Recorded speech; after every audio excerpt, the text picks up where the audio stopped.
বীর শহীদ আমাদের আবু সাইদকে নিয়ে কোন কটূক্তি থাকেন তাহলে আপনাকে টেনে হিসড়ে নামাবো আমরা।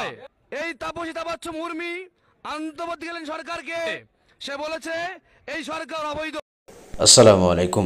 লালমনিরহাট জেলা প্রশাসনের নির্বাহী ম্যাজিস্ট্রেট তাপসী তাপাচ্ছ মুর্মি প্রধান উপদেষ্টা ডক্টর মোহাম্মদ ইউনূসকে নিয়ে ফেসবুকে বিতর্কিত মন্তব্য করে ব্যাপক আলোচনা সমালোচনার জন্ম দিয়েছে।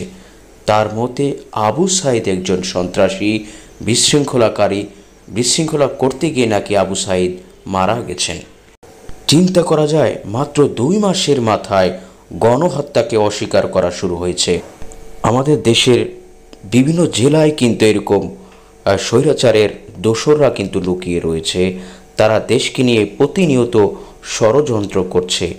অনতিবিলম্বে অন্তর্বর্তীকালীন সরকারকে সতর্কতা অবলম্বন করে এদেরকে গ্রেপ্তার না করলে অদূর ভবিষ্যতে বাংলাদেশের জন্য একটি ভয়ঙ্কর হুমকি স্বরূপ হতে পারে এসব স্বৈরাচারের দোসররা।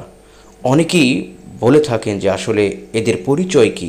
আসলে এদের পরিচয় হচ্ছে এরা খাট কাঁপানো স্বৈরাচারের দোসর।